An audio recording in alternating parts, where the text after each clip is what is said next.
Doctor even Alexander, ये कौन था? एक बहुत बड़ा वैज्ञानिक और डॉक्टर था। उसको चक्कर आया, गिर पड़ा। अब वो कामा में वापस आने के बाद लिख रहा है, पहले मेरा ये मानना था कि अगर मस्तिष्क नहीं है तो चेतना, कॉन्शियसनेस भी नहीं होगी, क्योंकि मस्तिष्क ही चेतना को पैदा करता है। लेकिन मैंने एक ऐसे सत्य का सामना किया जिसमें चेतना थी, वो भी स्थूल मस्तिष्क और शरीर की सीमाओं से बाहर। मस्तिष्क और शरीर की मृत्यु के साथ चेतना का अंत नहीं होता, यानी आत्मा नहीं मरती। मैं एक अंधकार में डूब गया, ऐसा अंधेरा जिसको देखा भी जा सकता है, ऐसा अंधकार मैंने अपने जीवन में पहले कभी नहीं देखा। आपने अंधेरा देखा ही नहीं है। रात को आप देखते हैं अंधेरा थोड़ी है, वो तारों की रोशनी आती है। मैंने अंधेरा अंदर में भी देखा है, बाहर में भी। अंधेरा इंसान को सस्पेंशन में लाता है। अंधकार, घोर अंधकार में दिमाग काम नहीं करता है, ठीक है। इस तरह शून्य में घोर अंधेरा, इंसान जब अंदर में घुसता है एक बहुत बड़ा अंधकार मिलता है, वहाँ ये सस्पेंशन में आ जाता है। आओ कैसे जाते हैं ये बता रहा है, सुनना। मैं अंधेरे में डूब गया, ऐसा अंधकार जिसको मैं देख भी सकता था, ऐसा अंधकार अपने जीवन में मैंने कभी नहीं देखा। वो कह रहा कभी नहीं देखा था। मैं उस अंधेरे में ऐसे डूबा था जैसे किसी तरल पदार्थ में डूब गया हूँ, जैसे पानी में डूब गया। वो एक बहुत बड़ा साइंटिस्ट लिख रहा है, मेरी चेतना, कॉन्शियसनेस थी, लेकिन बिना चित्त और पहचान के एक सपने की तरह, जहाँ आपको पता होता है आपके आसपास क्या हो रहा है, लेकिन आपको अपना पता नहीं होता। जब आप सपना देखते हैं खुद का पता नहीं होता, ये शरीर तो यहीं छूट गया, सब देखते हैं। मैं ऐसा ही था, लेकिन बहुत दबी हुई, लहराती हुई दूर से ध्वनि मेरे शरीर में आ रही थी, उसको अनहद ध्वनि कहते हैं। भाषा, भाव और तर्क सब कुछ लुप्त हो चुका था। मैं मानव नहीं था, मैं पशु भी नहीं था। मेरी चेतना इनसे भी कहीं निम्न स्तर पर चली गई थी, बिलो कॉन्शियस में। धीरे धीरे मुझ में एक भाव उत्पन्न हुआ कि इस अचेतन संसार का हिस्सा नहीं हूँ, मैं यहाँ फंसा हुआ हूँ। इस अवस्था से मैं कितनी देर रहा इसका मुझे कोई पता नहीं, क्योंकि वहाँ समय का आभास खत्म था। इसके बाद श्वेत सुनहरे रंग का अद्भुत प्रकाश मेरे अंदर उत्पन्न हुआ। धीरे धीरे प्रकाश घूमने लगा, मेरे आसपास का अंधेरा छड़ने लगा। फिर मुझे एक अद्भुत ध्वनि सुनाई देने लगी, भंवर गुंजार, एक सजीव ध्वनि, एक ऐसी सुंदर संगीत जो मैंने पहले कभी नहीं सुना। उस प्रकाश के मध्य में कुछ उभरा। मैंने देखा और जानने की कोशिश की क्या है। एक द्वार था, बिंदु, छोटा सा। मेरा ध्यान उस घूमते हुए प्रकाश पर नहीं, बल्कि उस प्रकाश के मध्य में बने छोटे बिंदु पर था। जैसे ही मुझे समझ में आया कि वह तेजी से ऊपर की ओर उड़ने लगा, बहुत तेज, इतना कि जिसकी व्याख्या नहीं कर सकता। एक अद्भुत ध्वनि मुझे ऊपर खींचने लगी। कह रहा है मैं उड़ने लगा बहुत तेज। वहाँ मैंने देखा एक बिंदुनुमा द्वार है, उसमें मैं प्रवेश कर गया। ये वैज्ञानिक बोल रहे। एक ऐसी अद्भुत दुनिया थी कि मैं उसकी व्याख्या नहीं कर सकता। इसको कबीर साहब कह रहे हैं शून्य। नुक्ते के हेर फेर में खुदा से जुदा हुआ, नुक्ता पलट के किया तो खुद खुदा हुआ। वाह! नुक्ता कहते शून्य को। खसखस के दाने के अंदर शहर खुदा का बसता है। हाँ, खसखस के दाने के अंदर परमात्मा की दुनिया है। अस्त करे ऐनों के तिल में, वहीं से उसका रास्ता है। रूह रकाने में ठहराए, सोई मुकर में धंसता है, पर बिन मेहर मुर्शिद के क्यों तू नाहक में ही पछता है। और साहब कह रहे शून्य शिखर चढ़ बीन बजाए, खुले द्वार सतघर की। देखो कंपेयर कर रहा हूँ। एक बहुत अद्भुत और सुंदर दुनिया थी, ऐसी मैंने पहले कभी नहीं देखी थी। यहाँ पर मेरा कॉन्शियसनेस इतना तेज हो गया कि मैं उसका अनुमान नहीं लगा सकता। लेकिन शब्दों वाली भाषा नहीं थी, बस विचार उत्पन्न होता, वही दूसरे तक पहुँच जाता था। मैं वहाँ से भी ऊपर गया। मैंने पाया कि मैं अपने सोच से इतना समीप था कि परमात्मा मुझसे कोई दूर नहीं है, लेकिन साथ में ये आभास हो रहा था कि उस ईश्वर की तुलना में मैं कितना छोटा हूँ। वहाँ मैंने जो ध्वनियाँ सुनी वो अद्भुत थी और कोई शब्द उपयुक्त नहीं होगा। मेरी चेतना इतनी विशाल थी कि मैं पूरे ब्रह्मांड को अपने में समा सकता था। कहा मैं इतना अहम ब्रह्मस्मि, इसको वेदों में लिखा है। वहाँ इतना विशाल था मैं। अनेक ब्रह्मांड मैंने देखा, मेरे अंदर अनेक ब्रह्मांड हैं। इसी को वेद कह रहे हैं यपिंडे सब्रह्मंडे, जैसा ये पिंड है वैसा, जैसा ब्रह्मांड है वैसा ही पिंड है। आपके शरीर में पूरा विश्व है। You are not normal. ये मानव तन बड़ा दुर्लभ है, लेकिन इंसान बाहरी दुनिया विषय विकारों में उलझकर बस यही एंजॉय कर रहा है। बुराई शैतानी ताकत बाकी सभी ब्रह्मांडों में है, लेकिन बड़ी कम मात्रा में वहाँ पर भी थी। यही शैतानी ताकत आपसे पाप कराती है, चोरी कराती है, बलात्कार कराती है, कपट कराती है। जब आत्मा निर्बल है तो काया को खोजो ना, क्या फिर अंदर झंझट है।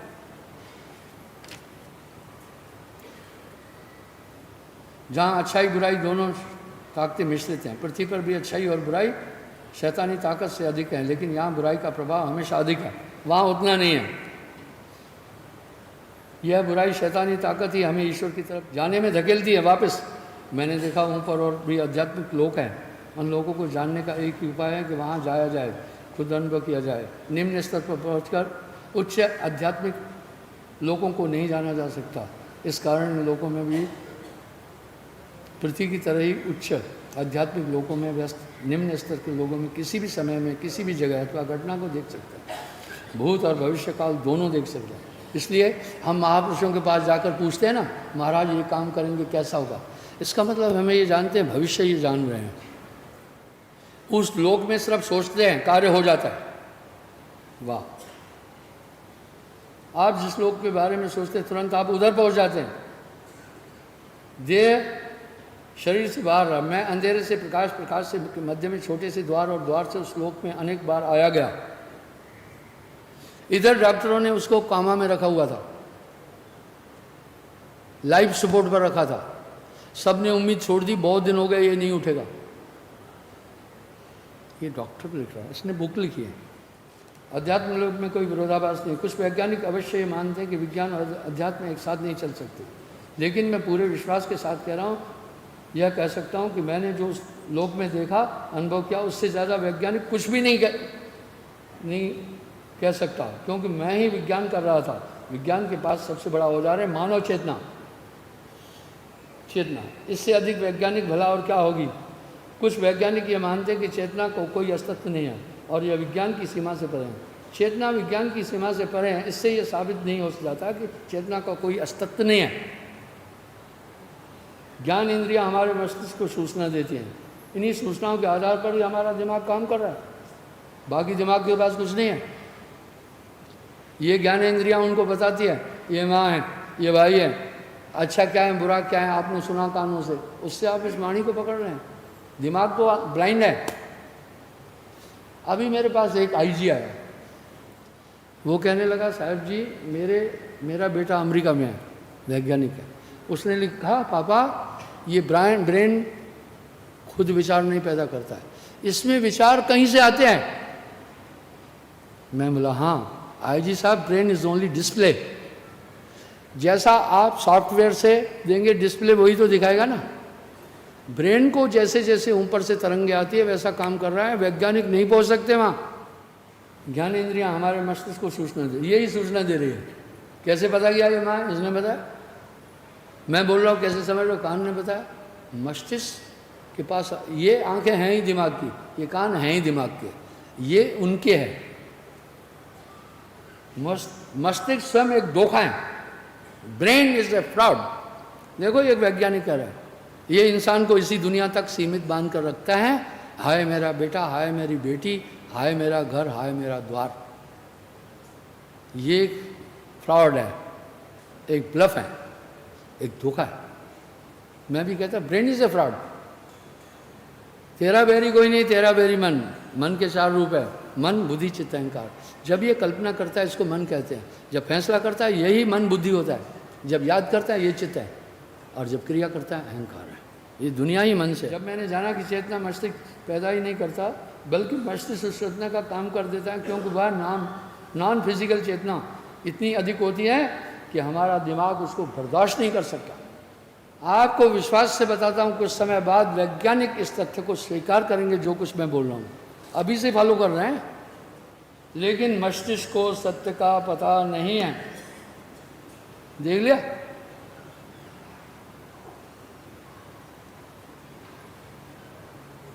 मस्तिष्क स्वयं एक धोखा है, ब्रेन इज ए फ्रॉड। क्या करेगा, मेरी बीवी, मेरे बच्चे, मेरा घर। जब ध्यान में बैठोगे ये घुमाएगा आपका ध्यान इधर उधर। इसलिए साहब वाणी में कह रहे हैं, तेरा बैरी कोई नहीं, तेरा बैरी मन।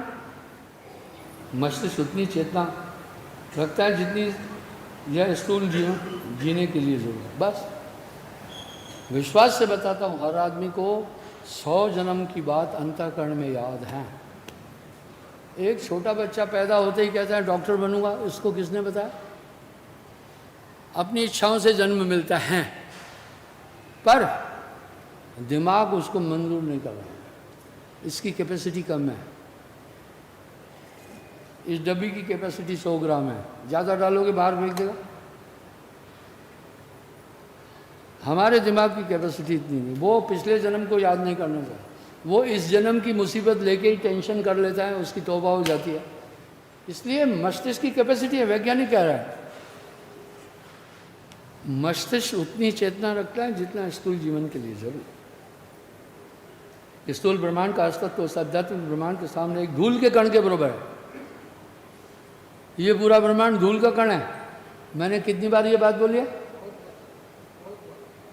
और नानक देव जी कह रहे हैं कोटि ब्रह्मांडन का तू मालिक, एक नहीं करोड़। और साहब क्या कह रहे हैं, देखो ये क्या है, अलेक्जेंडर क्या बोलेगा साहब के आगे? आओ मैं बताता हूँ। धर्मदास जी ने कहा साहब से परम पुरुष का थोड़ा रूप वर्णन करो। साहब ने कहा यार वर्णन नहीं कर सकता, थोड़ा थोड़ा बोलता हूँ, समझ लेना। स्थूल में उदाहरण दिया। क्या कह रहे हैं? प्रथम पुरुष को रूप बखानो सो तुम रूप हृदय में जानो। कह रहे मैं बताता हूँ परम पुरुष का।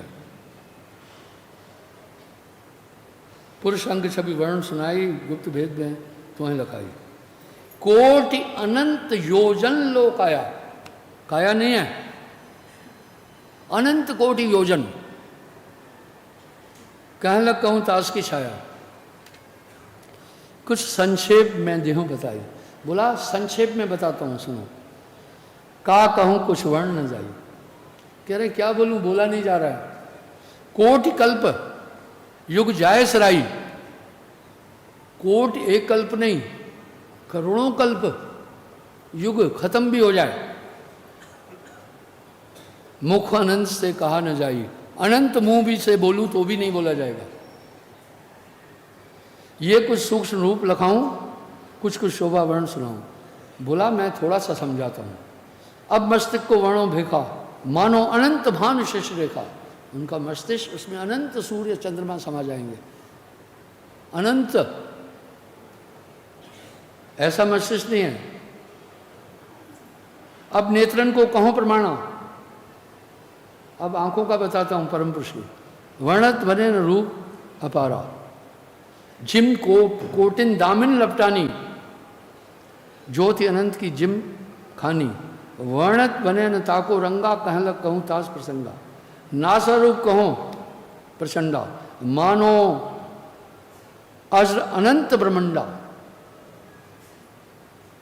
नासिका के अंदर अनंत ब्रह्मांड समा जाएंगे। श्रवण रूप में कहूँ बखानी। अब कान बताता हूं। अनंत सिंधु बानो सम्मानी, अनंत समुद्र समा जाएंगे उसमें। अब मुख शोभा कहूँ बखानी, पिंड प्रमाण थे माए समानी। 9 शून्य जहाँ लग बढ़ना, सो मुख भीतर है। पूरे अनंत ब्रह्मांड मुख में समा जाएंगे। इसलिए नानक देव जी कह रहे हैं कोटि ब्रह्मांडा का तू मालिक। इतनी अनंत वो ब्रह्मांड है, आप सोचो। पर न तो ऐसा नाक है, न तो ऐसी आंख है, न तो ऐसा मुंह है, अनंत है। पुरुष रूप क्या वर्णो भाई, वर्णत बने न होए डिठाई। शोभा अगम अपारा, मुख अनंत नहीं पावे पारा। कोटिन चंद्र सूर्य प्रकाशा, एक रूम अनंत भाषा। अब ऐसे रोम थोड़ी है जैसे आपको हमको है। उदाहरण दे रहे हैं, एक रोम में अनंत सूर्य चंद्रमा छिप जाएंगे। एक रोम की महिमा ऐसी, वर्णों कहाँ वर्ण न जाई। जीव अनंत बुंद समझानो, ये जीव अनंत बुंद के समान। अमी सिंधु पुरुष पहचान। अमृत, वो अमृत का सागर है। उसी में आत्मा आनंद से विचरण करती है। न मन है, न बुद्धि है, न चित्त है, न अहंकार है, न तू है, न जन्म है, न मरण है, न काम है, न क्रोध है, न अहंकार है। ये है आत्मा का देश। इसकी खबर कोई नहीं बोला। ये ब्रह्मांड तो एक कण के समान है जहाँ आप रह रहे हैं। वैज्ञानिक ये बोल रहे हैं ना, क्या बोल रहे हैं? स्थूल ब्रह्मांड, ये पूरा ब्रह्मांड का अस्तित्व उस आध्यात्मिक ब्रह्मांड के सामने एक धूल के कण के समान है। यहाँ तो ये नकल कर रहा है, यहाँ तो थोड़ा कुछ देख लिया है। हम मुक्त हैं, लेकिन हमें हमेशा ऐसा लगता है कि हम बंधे हुए हैं। हमारे पास उस परम सत्ता के साथ जुड़ने की शक्ति है, लेकिन हम सब भूल चुके हैं कि हमारे पास वो शक्ति है। यह अज्ञान है। ऐसा इसलिए हुआ क्योंकि हमने मस्तिष्क और शरीर को ही सब कुछ मान लिया। नेशनल पार्क में जो जानवर हैं, सोचता है मैं आज़ाद हूँ। आप ऐसे ही आज़ाद हो, चारों तरफ से घिरे हो, ठीक है। जब भी चाहे काल झपट लेता है, बस आप बंधे हुए हैं। इसको साहब क्या करें? बिन रसरी सकल जग बंधिया। हमारा मस्तिष्क उस विराट सत्य को आच्छादित कर देता है। वाह, देख लिया, ये आच्छादित करता है कि आच्छादन क्या होता है? जैसे सूर्य के प्रकाश को बादल कुछ नहीं बिगाड़ सकता, आच्छादन कर देता है सिर्फ। अब डार्कनेस होकर के आता है। इसलिए वो हमारे अंदर की शक्ति ब्रह्मांड के कारण से डार्कनेस होकर के पहुंच रही है। या आपका रोशनी, आपकी आत्मा की ताकत कम नहीं है, मस्तिष्क स्वीकार नहीं करता। आगे सुनना, हम वही देखते हैं जो हमारा मस्तिष्क हमें दिखाता, हम वही सुनते हैं जो हमारा मस्तिष्क हमें सुनाता है। अध्यात्म जगत में जाने में सबसे बड़ी बाधाएं हैं हमारे मस्तिष्क की तर्क शक्ति, बुद्धि और हमारा आपा, सेल्फ। तभी तो कहा मिटा दे अपनी हस्ती को। आपा, सेल्फ, मैं कहता नहीं हूं खुद ही को मिटा, इंडिविजुअलिटी को मिटा। बोला ये है बाधा। उस अध्यात्म लोक में जाने के लिए इस भौतिक जगत की को भूलना पड़ता है। आप दोनों जगह नहीं हो सकते हैं। जब तक आप भौतिक जगत में, आप अध्यात्म लोक में नहीं जा सकते। वाह, उस लोक में मुझे एक ही दुख हुआ। वो दुख इतना भयंकर था कि इस पृथ्वी पर उस दुख की कोई तुलना नहीं है। यह दुख मुझे तब हुआ जब मैं वहाँ से इस धरती पर फिर वापस आया। अब मैं उस लोक से वापस आ गया हूँ। सारी दुनिया के वैज्ञानिक भी अगर मुझे मनाने की कोशिश करें कि वो लोग नहीं है, तो भी कभी नहीं मानूंगा। मेरे जीवन का सबसे बड़ा उद्देश्य अब यह है कि अपने साथी डॉक्टरों और वैज्ञानिकों को यह यकीन दिला सकूं कि मैंने जो देखा वो सच है। इतना सब कुछ बताने के बाद भी मुझे ऐसा लगता है कि मैं कुछ भी नहीं बता पाया, क्योंकि उस जगह की व्याख्या कर पाना बहुत कठिन है, क्योंकि भाषा की अपनी एक सीमा है। भाषा से हम सिर्फ स्थूल जगत और भौतिक तत्वों का ही वर्णन कर सकते हैं। अब आओ, मैं आपको मस्तिष्क से निकलने का रास्ता बताता हूँ।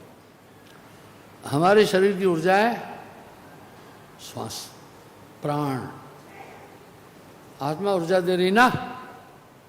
ये आज्ञा चक्र में चैतन ब्रह्म आत्मदेव श्वास की प्रक्रिया कर रहा है अपनी इच्छा शक्ति से। श्वास लेने के लिए यूं हो रहा है, छोड़ने के लिए यूं हो रहा है। नाभि में जाकर ये श्वास 10 वायु बनती है, उससे हमारा पूरी बॉडी चेतन है। जब तक आप इस शरीर में हैं, अंदर की दुनिया कभी नहीं देख सकोगे। जब आपके प्राण इस देह में चल रहे हैं तो इंद्रियां चेतन रहेगी। अब देखो साहब बता रहे हैं, दुनिया भजन गा रही है, उस पर अमल नहीं करे। टक टकी चंद और चकोर की लागी रहे।